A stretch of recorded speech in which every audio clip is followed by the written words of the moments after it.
Hi friends, మీరేం చేస్తున్నారు? నేనైతే ఇంకా చిన్న తిరుపతి పాదయాత్ర విశేషాల్లోనే ఉన్నాను ఫ్రెండ్స్. నడుస్తూ ఉంటే రోడ్డుకి రెండు వైపులా కూడా ఫుల్గా పామాయిల్ తోటలు, రెండోది కోకో తోటలు అంట ఫ్రెండ్స్. నేను ఎప్పుడు వినలేదు, అసలు చూడలేదు, ఫస్ట్ టైం చూసాను. నాకు భలే అనిపించింది ఫ్రెండ్స్. అలా చూస్తుంటే ఫుల్గా ఉన్నాయి కాయలు, చూసారు కదా. చూస్తుంటే దగ్గరగా చూస్తే బొప్పాస్కాయ ఇలా అనిపిస్తున్నాయి, పచ్చి బొప్పాస్కాయలు ఎట్లుంటాయి అలాగా.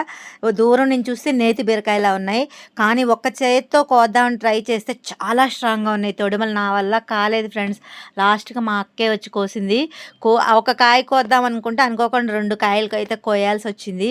ఇంకా కోసిన తర్వాత ఆగుదామా చెప్పండి. ఇంటికి రాగానే ఫస్ట్ ఫ్రెష్ అయిపోయి అది కోసు లోపల ఎలా ఉందనే యాంగ్జైటీతో నేనైతే కోయడానికి రెడీగా కూర్చున్నాను ఫ్రెండ్స్. కోసిన తర్వాత విశేషాలు మీరే చూసేయండి.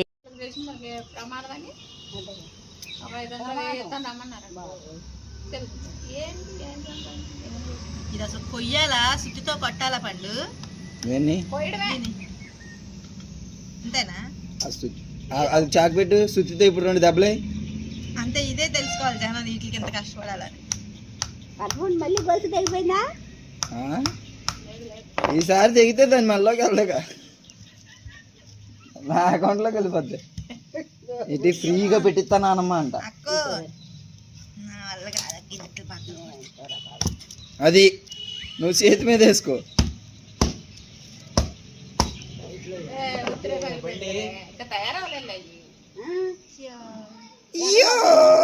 ఇందులో అసలు ఏముంటది? గింజలు అయ్యే గింజలు అయ్యి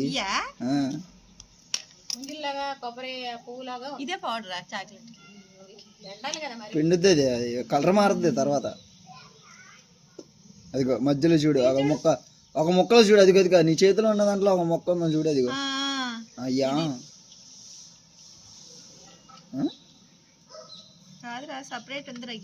గింజ మరి అదే. మరి లేకపోతే దాని నిండా దానం గింజల్లాగా వచ్చేది అనుకున్నావండి.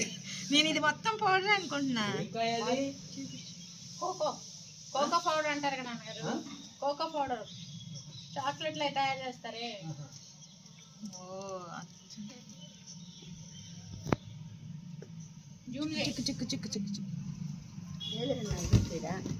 ఏంటది?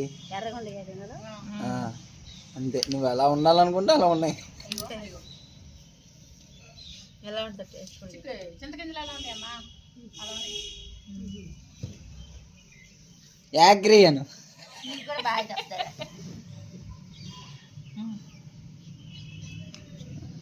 ఏంటి ఇంత కాయలు?